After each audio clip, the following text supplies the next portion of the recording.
سلام كما يصنحوا في تواتن كبراتن تخطاتل تدبي تي في نسعى زدالنا لكم حصرتن وانا زيناتات جنا لكم قريبنا لنا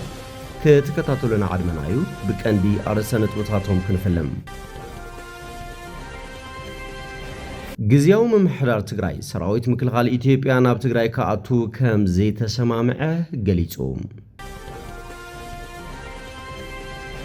حقኛ ጀጋኑ ሕሪኦም ሰላሚው ክብሉ ዋና ዳይሬክተር ውድብጣና ዓለም ዶክተር ቴድሮስ አድሓኖም ገሊጾም አብለል ህዝብ ትግራይ አንጸላሊ ዘሎ ደበና ኩይናት ማሕበረሰብ ዓለም ኢዶእትዩ ቁልጡፍ መፍትሒ ከናዲሉ ይግባ ክብል ውድ ብሔራዊ ባይቶ ዓባይ ትግራይ ገሊጹ ክብሮም ሃፍታይ ካብ ጋንታ ብሽክሌታ ትራንስ ኢትዮጵያ ዓውት ራብዓይ መድረኽ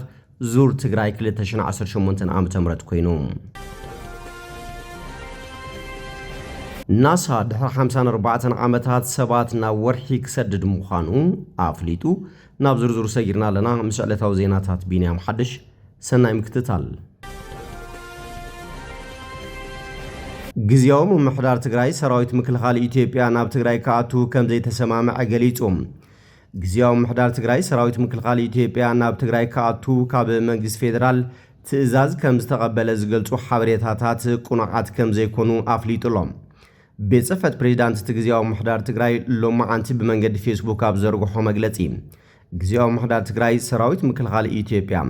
ኣብ ካምፕታት ሰሜን እዚ ንኽሰፍር ከም ዝተሰማምዐ ተገይሩ ሓበሬታ ይዝርጋሕ ከም ዘሎ ብምጥቃስ እቲ ሓበሬታ ፍጹም ሓሶት ምዃኑ ገሊጹሎም ኣብ መንጎ መንግስቲ ፌደራልን ሕወሓትን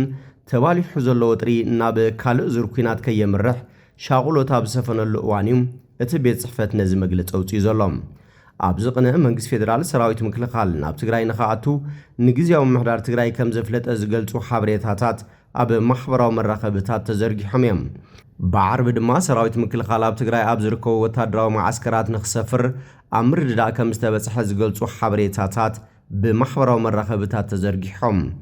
እቲ ሓበሬታ ዝተጣመመን ጉግይኒው እቲ ዝንዛሕ ዘሎ ሓበሬታ ናብ ሕብረተሰብ ዝተፈነወሉ ስትራቴጂ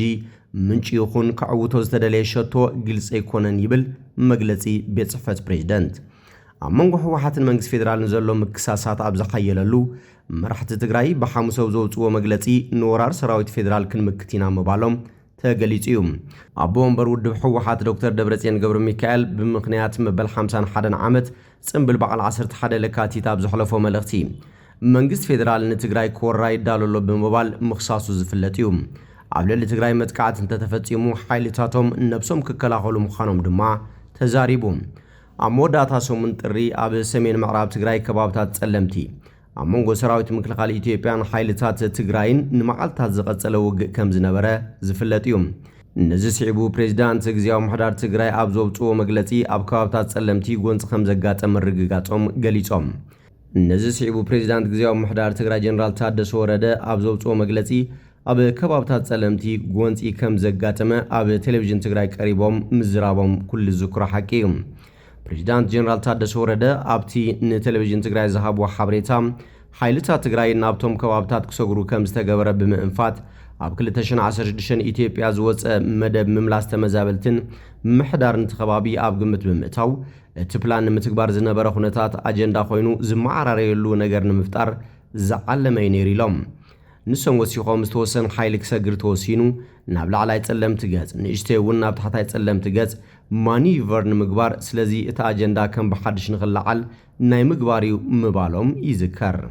ኣብቶም ከባብታት ውጋት ኣብ ዝካየደሉ ኣብ ተማሳሊ እዋን ኣብ ከተማታት ኣላማጣን ኮረምን ዝነበሩ ሰራዊት ምክልኻልን ፖሊስ ፌደራልን እውን ካብቶም ከባብታት ጠቕሊሎም ከም ዝወፁ ዝፍለጥ እዩ ነቲ ንልዕሊ 2 ዓመታት ዝተኻየደ ደማዊ ኩናት ትግራይ ብዝገተ ስምዕ ፕሪቶርያ ምቁራጽ ተጻብኦ ዝገበሩ ሕወሓትን መንግስት ፌደራልን መሊሶም ናብ ካልኣይ ዙር ኩናት ከይኣትዉ ኣብ ሕብረተሰብ ከቢድ ሻቑሎት ፈጢሩ ይርከብ ሓቀኛ ጀጋኑ ሕሪኦም ሰላም ይክብሉ ዋና ዳይሬክተር ውድብጣና ዓለም ዶክተር ቴድሮስ አድሓኖም ገሊጾም ዳይሬክተር ውድብጣና ዓለም ዶክተር ቴድሮስ አድሓኖም ነዚ ዝበሉ ኣብ ዘቕረቡ ወፃዊዒት ሰላም ኮይኑ ከስብ ኩናት ሞት ህልቂት ምምዝባልን ጥሜትን እዩ ክብሉ ገሊጾም ጸገማት ብፖለቲካዊ ልዝብ ክፍትሑ ዝጸውዑ ዶክተር ቴድሮስ ሓቃውያን ጀጋኑ ሕሪኦም ሰላም እዩ ስለዝኾነ ንሰላም ዕድል ንሃብ ክብሉ ብቋንቋ ኣምሓርኛ ብጽሓፍዎ መልእኽቲ ገሊጾም። ኣብ ልዕሊ ህዝቢ ትግራይ አንጸላልዩ ዘሎ ከቢድ ደመና ኩናት ማሕበረሰብ ዓለም ኢዱ እትዩ ቁልጡፍ መፍትሒ ከናድየሉ ይግባእ ክብል ውድብ ብሄራዊ ባይቶና ዓባይ ትግራይ ገሊጹ። ኣቦ ወንበር ውድብ ባይቶና ኣይተ ኺዳነ ኣመነ ኣብ ህልው ኩነታት ትግራይ ኣድሂቦም ዕለት 14 ለካቲት 2018 ዓ.ም ንመራኸብቲ ሓፋሽ ኣብ ዝሃብዎ መግለጺ አንጻር ብሄራዊ ረብሓ ትግራይ ዝተሰለፉ ኣካላት ብሕጊ ክሕተቱ ከም ዝግባእ ብምሕባር ኩሉ ክፋል ማሕበረሰብ ድማ ነዚኣቶም ብሓባር ኮይኑ ክቃለሶም ከም ዝግባእ ሓቢሮም። ካብ ህዝቢ ትግራይ ንላዕሊ ደላይ ሰላም የለን ዝበሉ ኣይተ ኪዳነ ብቅሬታን ውልቀ ረብሓን ተታሊልና ህዝብና ክንጎዲ የብልና እንድሕር ምባል ካብቲ ገጢሙና ዘሎ ብሄራዊ ሓደጋ ንምውፃእ ድማ ሓላፍነት ኩሉ ትግራዋይ ክብሉ መልእኽቶም መሓላሊፎም። ሓላፊ ርክብ ዝውድብ ባይቶና ኣይተ ማንኤል ግርማይ ብወገኖም ህዝቢ ትግራይ ብሰንኪ ስእነት ግቡእ ግልጋሎት ባንኪ ሕፅረት ነዳድን መሰረታዊ ሸቐጣትን ንማሕበረ ቁጠባዊ ጸገማት ይቃላዓሎ ብምባል ብፍላይ ድማ ብጸላእቲ ብዝውዛዕ ዘሎ ሓሶት ፕሮፓጋንዳ ተታሊሎም ካብ ትግራይ ናብ ኣዲስ ኣበባ ዝፈልሱ ዘለዉ ብርኪ ዝበሉ መፍረይቲ ሓይሊ መናእሰይ ጉብጥ ጠመተ ከም ዘልዮም ኣመላኺቶም። ኣብ ልዕሊ ህዝቢ ትግራይ አንጸላልዩ ዘሎ ከቢድ ደመና ኩናት ማሕበረሰብ ዓለም ህጹጽ መፍትሒ ከናድየሉ ይግባእ ድሕሪ ምባል ሕጂ እውን ግን ሕርያን ባህግን ህዝቢ ትግራይ ሰላም እዩ ክብሉ ገሊጾም። ብእዋኑ ተጋዲዱ ዝቕጽል ዘሎ ሕሱም ስቓይን መከራን ተመዛበልቲ ምዕራብ ትግራይ ንጽባሕ ዘይበሃል ግብራዊ መፍትሒ ይጠልብ ዝበሉ ኣይተ ማንኤል እቲ ኣብ መንጎ ኣሕዋት ዘሎ ምትፍናንን ጎንፅን ድማ ብዘተን ልዝብን ክፍታሕ ከም ዝግባእ ኣመላኺቶም። ክብሮም ሃፍታይ ካብ ጋንታ ብሽክሌታ ትራንስ ኢትዮጵያ ዕውት ራብዓይ መድረኽ ዙር ትግራይ 2018 ቅድም ብሽክሌታ ኮይኖም ንድምቀት መበል 51 ዓመት ለካቲት 11 ምክንያት ብምግባር ዝካየድ ዘሎ ቅድም ብሽክሌታ ባንክ ወጋገን ሎሚ ቀዳም እውን 93.8 ኪሎ ሜትሮ ዝሸፈነ ርሕቀት መስመር ዓድዋ ዓብይ ዓዲ ኣካይዶም። ኣብዚ ናይ ዕለተ ቀዳም ውዕሎ ካብ ሩባ ወርዕ ጀሚሩ ተቐዳደምቲ ኣብ ብርክት ዝበላ ጉጅለታት ዝተመቓቐሉ ኮይኖም ብፍላይ ንኽብርታት ማልያ እቲ ሓደ ነቲ ካልእ ኣሕሊፉ ንዘይምሃብ ኣብ መንጎ ክልተ ተቐዳደምቲ ጋንታ ፋብሪካ መድሓኒት ኣዲስ ወልዋሎን ሓሙሽተ ድማ ካብ ጋንታ ትራንስ ኢትዮጵያን ዝነበረ ንሕንሕ ካብ ናይ ዕለተ ቀዳም ተሪኦታት እቲ ውድድር ተሓደ እዩ። ብሓፈሻ ተቐዳደምቲ ኣብ ናይ ዕለተ ቀዳም ውዕሎ 3 ናይ ሜዳን 2 ድማ ናይ ዓቐብ ቮላታ ዘካየዱ ኮይኖም ኣብ ቀዳማይ ናይ ሜዳ ቮላታ ፊልሞን ዘርአብሩኽ ካብ ጋንታ መቐለ 70 እንደርታ ኣብ ካልኣይ ድማ ገብረ መድህን ገብረ እግዚአብሔር ካብ ትራንስ ኢትዮጵያ ብምዕዋት ሕጂ እውን ጎብለል ዓቐም ንምዃን ኣብ ዝግበር ንሕንሕ ውፅኢቶም ብዝበለጸ ዘጠናኽሩሉ ነጥቢ ኣመዝጊቦም። ኣብ ሜዳ ዝነገሱ ተቐዳድምቲ መቐለ 70 እንደርታ ድማ ሬድዋን ሳልሕ ኣብ ቀዳማይን ካልኣይን ኣሮን ታደሰ ኣብ ሳልሳይ ናይ ሜዳ ቮላታ ተዓዊቶም ሰዓት 3 ወጋሕታ ካብ እግሪ ጎቦ ሶሎዳ ዝተበገሱ ተቐዳድምቲ ዙር ትግራይ ከተማ ዓብዪ ዓዲ ንምብጻሕ ንሰጣሕ ሜዳ ረሃያ ሓዊሱ ንሓያል ዋዒ በረኻ ወርዒ ብምጭዳድዮም መስመር መዛዘም ረጊጾም ተቐዳደምቲ ብሰዓት ብማእኸላይ 36.54 ኪሎ ሜትሮ ኣብ ዝተጓዓዝሉ ውድድር ክብሮም ሃፍታይ ካብ ጋንታ ትራንስ ኢትዮጵያ ዕውት ራብዓይ መድረኽ ኮይኖም ለገሰ ሰለሙንን ገብረ መድህን ገብረ እግዚአብሔርን ድማ ሕጂ እውን ክልቲኦም ካብ ጋንታ ትራንስ ኢትዮጵያ ንክብሮም ሃፍታይ ስዒቦም ንመዛዘም ሕንጻጽ ብምርጋጽ ካልኣይን ሳልሳይን ደረጃ ሒዞም ኣለዉ። ዛጊት ተቐዳደምቲ ዙር ትግራይ ኣብ 4 መድረኻት ልዕሊ 440 ኪሎ ሜትሮ ዝተጓዓዙ ኮይኖም ደስታ ዓለም ገብረ መድህን ድማ ካብ ጋንታ ፋብሪካ መድሓኒት ኣዲስ ወልዋሎ ቀዳማይ ደረጃ ብምሓዝ ንኽብሪ ቢጫ ማልያ ተኸዲኑ ኣሎ። ገብረ መድህን ገብረ እግዚአብሔር ለገሰ ሰለሙንን ድማ ክልቲኦም ካብ ጋንታ ትራንስ ኢትዮጵያ ካልኣይን ሳልሳይን ብምዃን ብቐረባ ይስዕቡ ኣለዉ።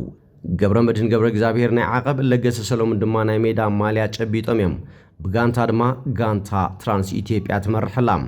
ቅድድም ብሽክሌታ ባንክ ወጋገን ዙር ትግራይ ጽባሕ ሰንበት ካብ ከተማ ዓብዪ ዓዲ ናብ ከተማ መቐለ 96 ኪሎ ሜትሮ ውድድር ከካይድ እዩ። ናሳ ድሕሪ 54 ዓመታት ሰባት ናብ ወርሒ ክሰድድ ምዃኑ ኣፍሊጡ። ናሳ ድሕሪ 1972 ንፈለማ እዋን ኣብ ዝመጽእ ወርሒ መጋቢት ደቂ ሰብ ናብ ዙርያ ወርሒ ክሰድድ መደብ ከም ዘለዎ ገሊጹ። እቲ ኣርተሚስ 2 ዝተሰመየ ተልእኾ 4 ጠፈርተኛታት ኣብ ውሽጢ ሓንቲ ዓባይ SLS ሮኬት ኣብ ካፕሱል ኦሪዮን ኣስታት 10 መዓልታት ክሕልፉ እዮም። ኣብ ወርሒ ንዝግበር ምዕላብ ደቂ ሰብ ንመጻኢ መንገዲ ዝጸርግ ከም ዝኸውን ድማ ሓቢሮም። ኩነታት ኣየር ምቹእ እንተኾይኑ ብ7 መጋቢት ናብ ዙርያ ወርሒ ጉዕዞኦም ክጅምሩ እዮም። እቶም ተጓዓዝቲ 3 አሜሪካውያንን ሓደ ካናዳውን ኮይኖም ሪድ ዋይዝማን፣ ቪክቶር ግሎቨር፣ ክሪስቲና ኮች ከምኡውን ካናዳዊ ጀረሚ ሃንሰን ይበሃሉ። ውሽጢ ናይታ መንኮራኹር ክንዳ ዓቐን ሓንቲ ሚኒባስ ኮይኑ ኣርባዕቲኦም ተልእኾኦም ክሳብ ዝውዱ ኣብኣ ኮይኖም ክበልዑ ክሰርሑን ክድቅሱን እዮም። ሎሪ ግሌዝ ካብ ናሳ ብዓርቢ ኣብ ዝሃበቶ ጋዜጣዊ መግለጺ ምሸታዊ ንወርሒ ቁሊሕ ክብላ ከለኹ ኣዝየ እምሰጥ ትጽዋዓና ዘላ ኮይኑ ይስምዓኒ ድልዋት ድማ ኣለና ክትብል ገሊጻ እታ ናብ ወርሒ ትጓዓዝ ጉጅለ ክትህነጽ ጀሚራላ ተመስጦ ድማ ይውስኻሎ ክትብል ወሲኻ ገሊጻ እቲ ተልእኾ ካብ ቅናት መሬት ጀሚሩ ናብ ወርሒ እዩ ከቕንዕ ካብ ኣስታት 6500 ክሳብ 9500 ኪሎ ሜትሮ ካብ ልዕሊ ምድሪ ብምዃን ንሓያሎ ሰዓታት መጽናዕት ከካይዱን ኣሳእል ክወስዱን እዮም። እዚ ጉዕዞ ዝካየድ ድሕሪ ዝተኻየደ ተደጋጋሚ ዕውት ልምምዳት ኮይኑ እቲ ቀዳማይ ፈተነ ብሰንኪ ላሕኺ ሃይድሮጅን ደው ኢሉ ነይሩ። ናሳ ነቲ ዝነበረ ጉድለታት ኣርዲሙ ድማ ድልው ኮይኑሎም እዚ ተልእኾ እዚ ነታ ኣብ ልዕሊ ወርሒ ንዝዓልዉ ጠፈርተኛታት ዕላማ ዝገበረት ኣርተሚስ ሳልሳይ መንገዲ ንምኽፋት ዝዓለመ ኮይኑ ኣብ 2028 ኣቋፅራ ፈረንጂ ክፍጸም ትጽቢት ይግበር። ስፔስ ኤክስ ንኣርተሚስ ሳልሳይ ኣብ ወርሒ ዝዓልም መንኮራኹር ንምህናፅ ውዕል ተዋሂብዎ እኳ እንተሎም ብምድንጓዩ ግና ናሳ ብዝቐልጠፈ ዝፍጸመሉ ክደሊ ተደሪኹሎም ብሉ ኦሪጅን እውን ቅልጡፍ ውጥን ወርሒ ክገብር ይሕተት ኣሎ። ቻይና ክሳብ 2030 ኣብ ደቡባዊ ዋልታ ወርሒ ክትዓልብ መደብ ከም ዘለዋ እዚ ድማ ደቂ ሰብ ናብ ወርሒ ንምምላስ ዝግበር ዓለማዊ ውድድር ዘጉልሕ እዩ። ወዲ ሰብ ንፈለማ እዋን ኣብ ወርሒ ዝረገጸሉ ብ20 ሓምለ 1969 እዩ። ኔይል ኣርምስትሮንግ፣ ሚካኤል ኮሊንስን ኤድዋርድ ኣልድሪንን ብ16 ሓምለ ካብ መሬት ነቒሎም እቲ ተልእኾ ኣፖሎ 11 ይበሃል። ኣርምስትሮንግ ፈለማ ንወርሒ ዝረገጸ ክኸውን ከሎ ኣልድሪን ድማ ስዒብዎም፣ ኮሊንስ ግና ኣብ ቅናት ወርሒ ኮይኑ ተጸቢዎም። ብድሕሪኡ ኣፖሎ 17 ዝተሰመየ ተልእኾ ብ7 ታሕሳስ 1972 ዝነቐለት መንኮራኹር ብ11 ታሕሳስ ኣብ ዙርያ ወርሒ በፂሓ። ሙባርከስ ፍትዋትን ክቡራትን ተኸታተልቲ ደደቢት ቲቪ ነሰዓ ዘዳልናልኩም ዜናታት ነዚ የሚመስሉ ስለ ትምክታልኩም ነመስግን ብኻልኦት ክሳብ ንራኸብ ሰሰናይ ንዓኹም።